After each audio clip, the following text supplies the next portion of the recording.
Welcome to the Latched On Podcast. The Latched On Podcast is about the outdoors in Appalachia. Everything from hunting, fishing, camping, hiking, bushcraft, and woodsmanship, and digging into the depths of what makes this area of Appalachia so unique as a whole. It's time to strap in for the Latched On Podcast.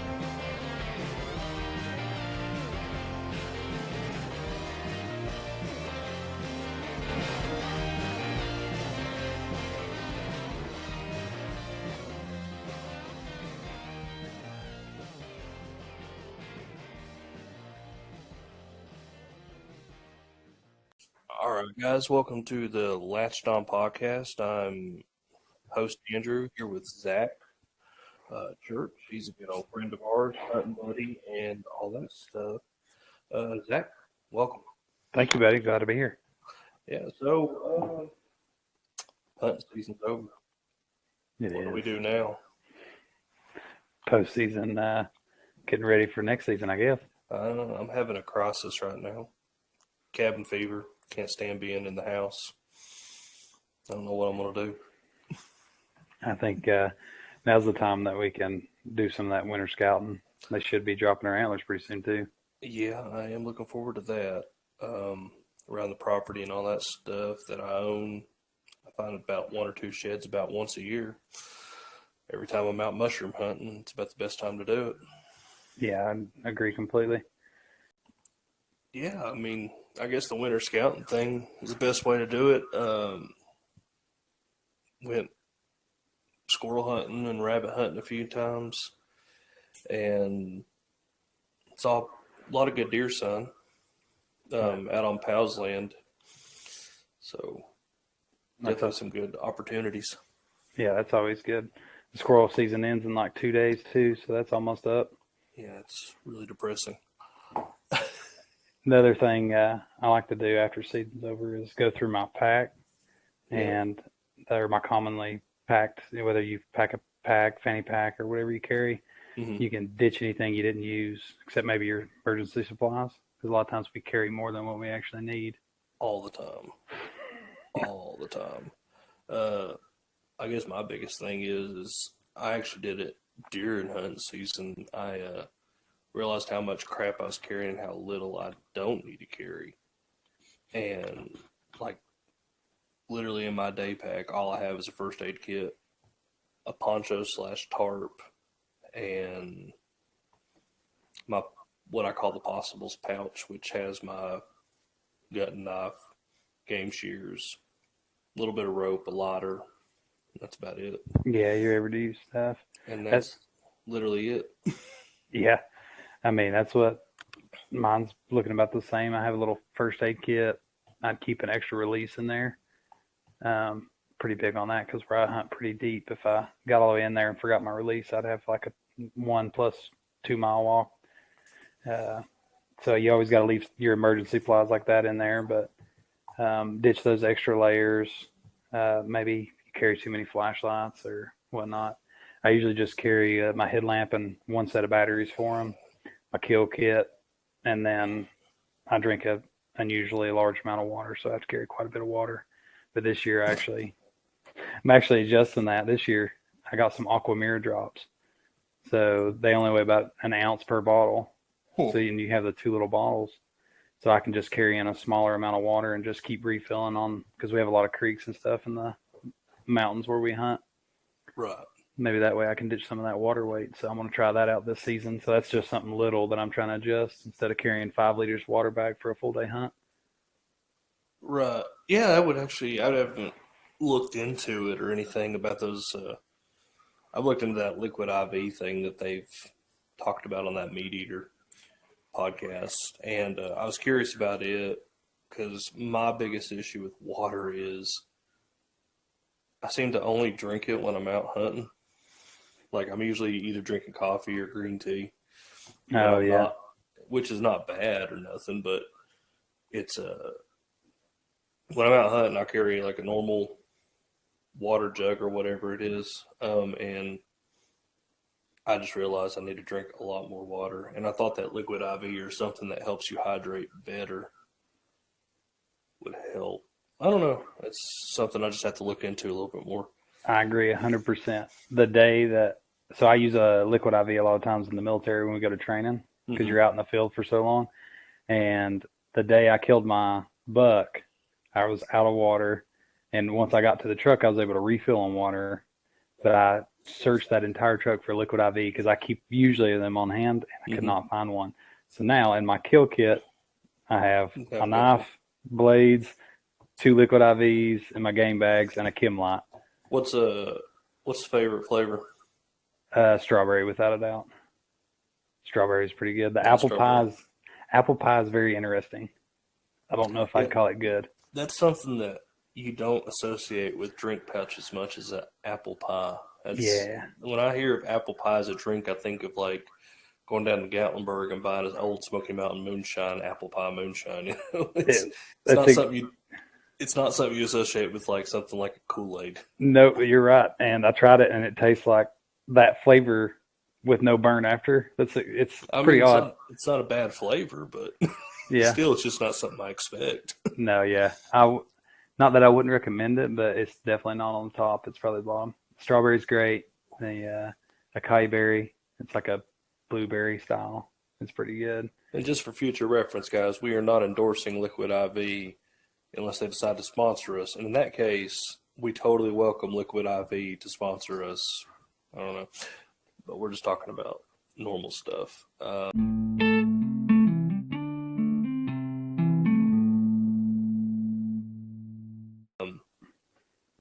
big thing that I noticed this last year in season, and it seems like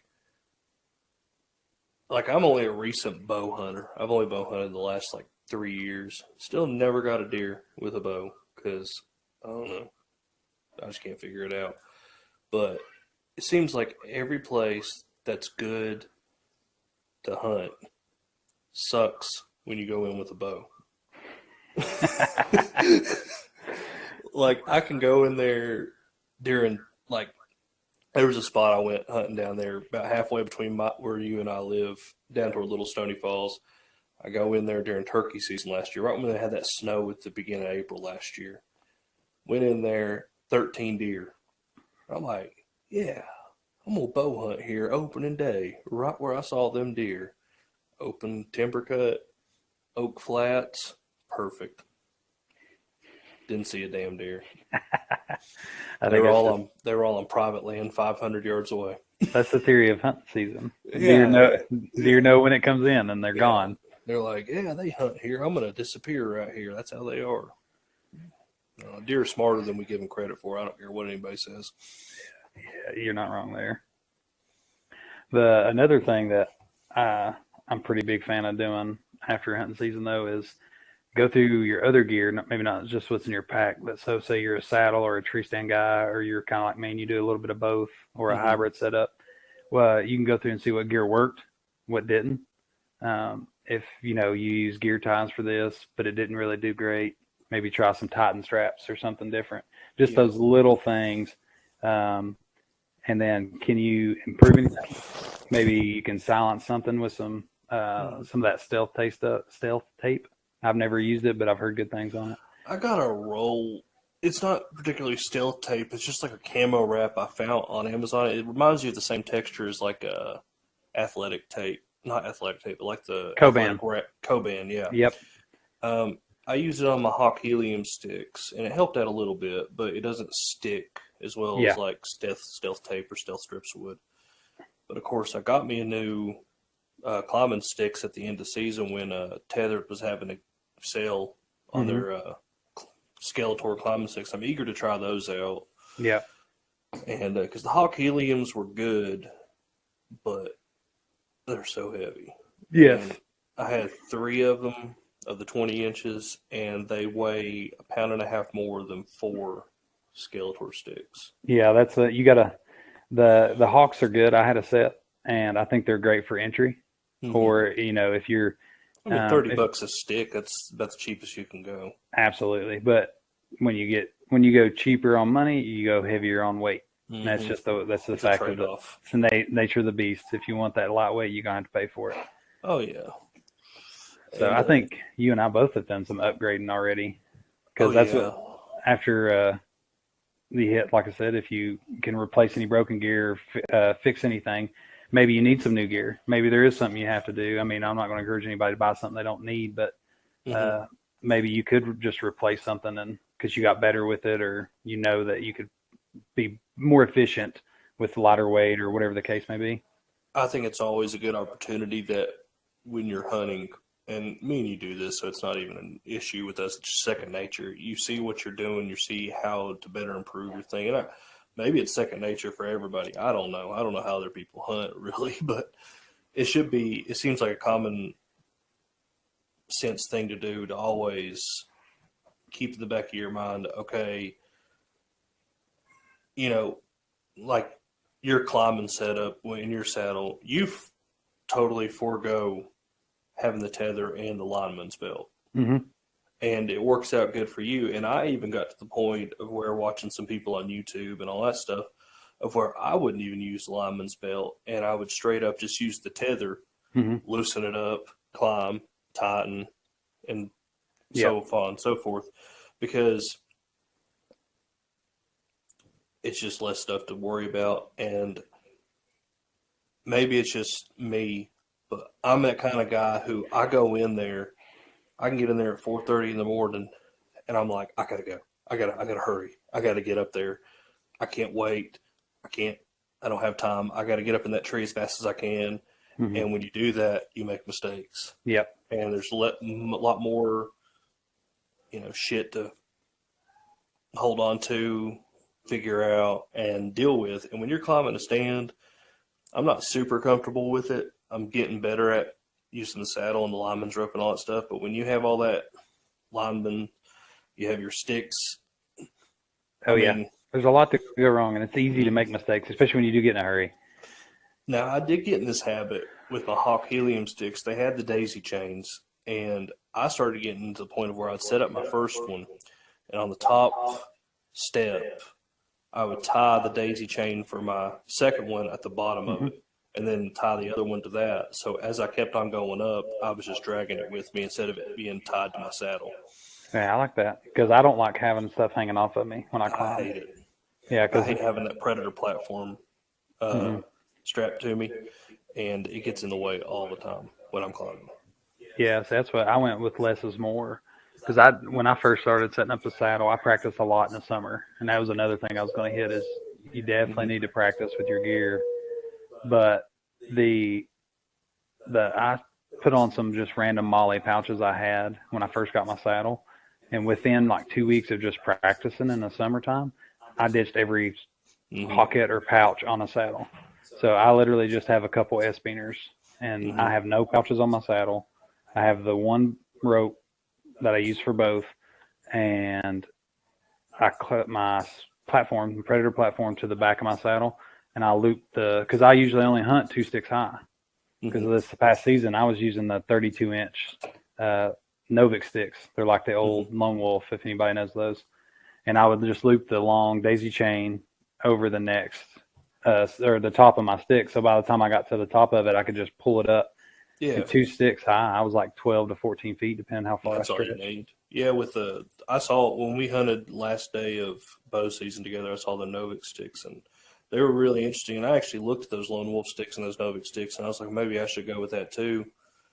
But I mean, there's nothing wrong with them. It's just, I just went for them Skeletor sticks based on it was really the Dynalock, that thing that Taylor Yes. came out with, Yep. because I hate daisy chains Mm-hmm. because I would put it on there and then you would pull down to cinch the stick, and it would be either too loose or you'd have it too tight and you couldn't cinch it down, and then Yep. you couldn't even climb the damn thing. Yep. Yeah, that's a frustrating thing. That's what I use those because they were about the same weight as a hawk stick was, hmm but they were 3 steps high. Yeah. So that's why I went to those Novix ones, and they come in I bought a hunt ready system, so I got their Novix Helo stand, if I'm not mistaken, and it came with 4 of those sticks. So I hmm had 2 sticks set aside I'd use for saddle, and then had the other 2 sticks I strapped to the stand when I used the stand setup.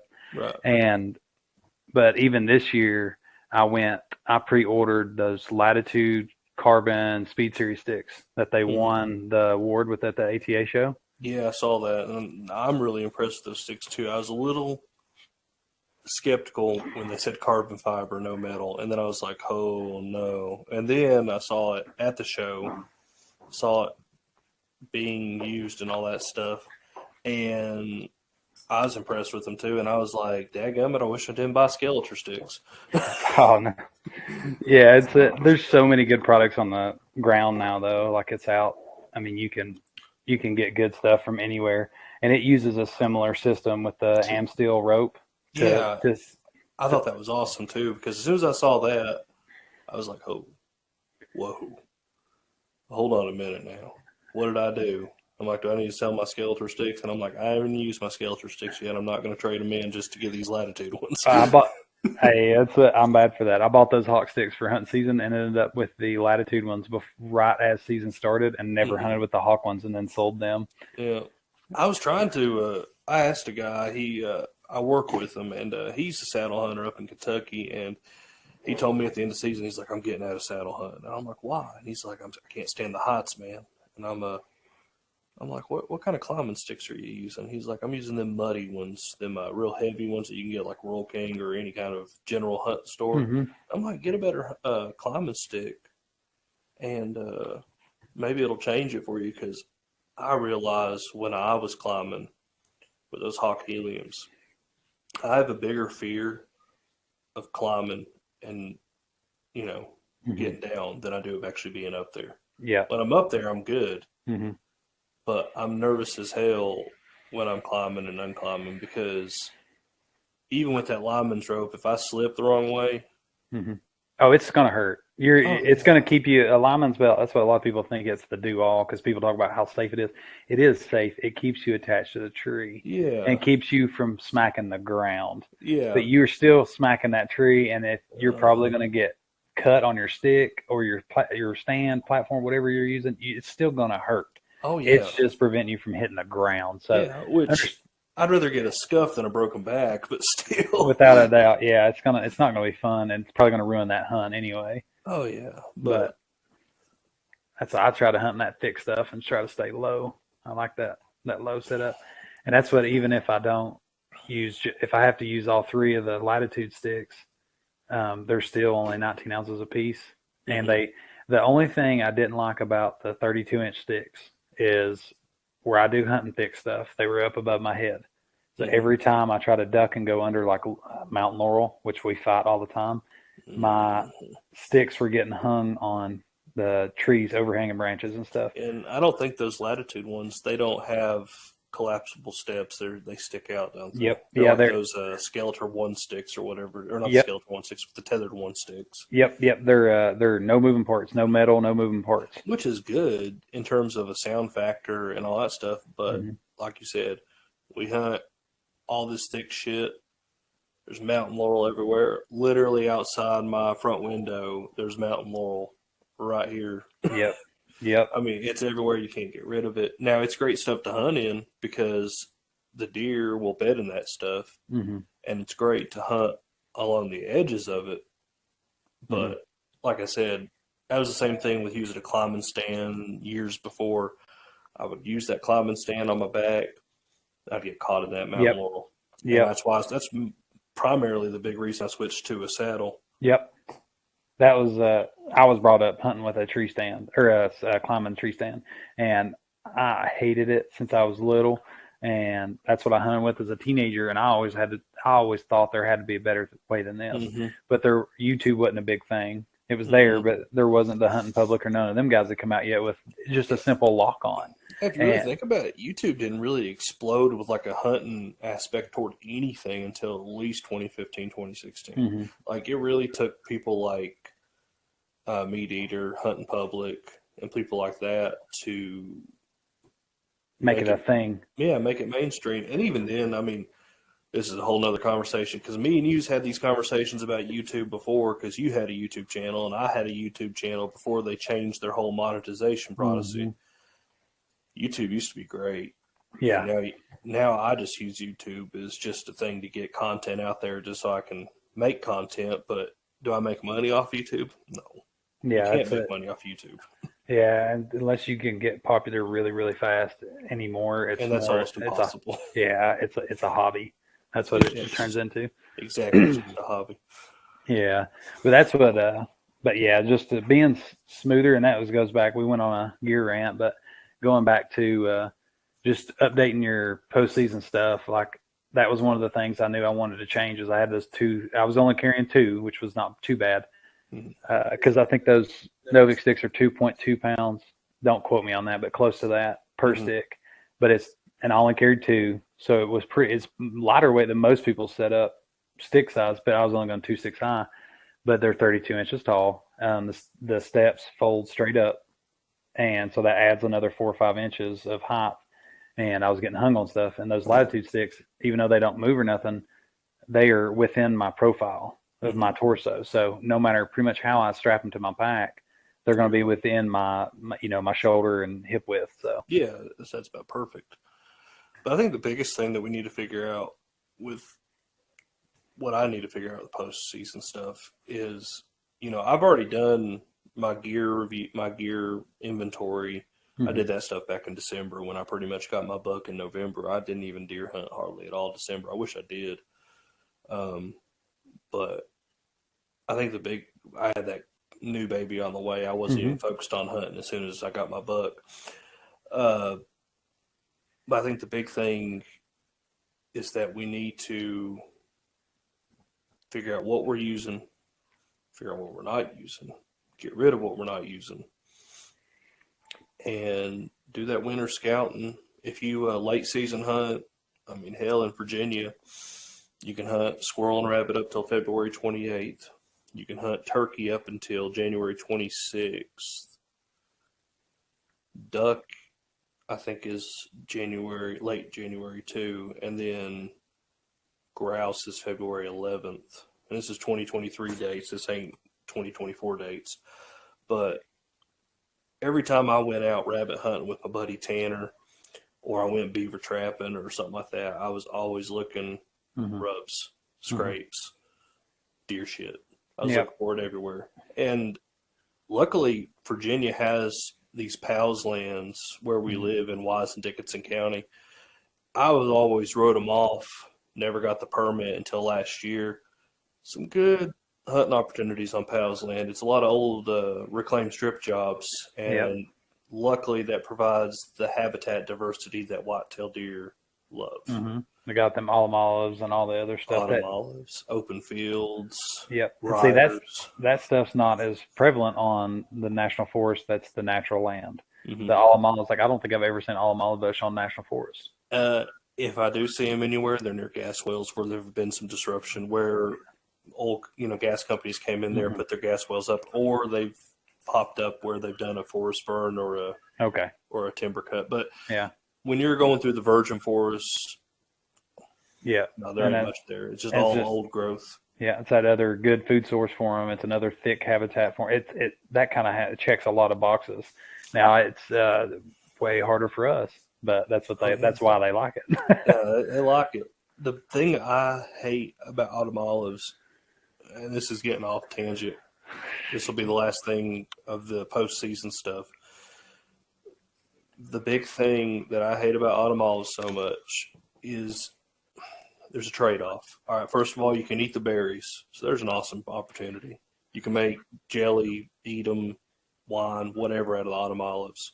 And when I say autumn olives, the proper term is Japanese silver leaf brush or something. It's something like a Japanese silver leaf brush. Anyway, we call them autumn olives because they look like little tiny apples Hmm. and all that stuff.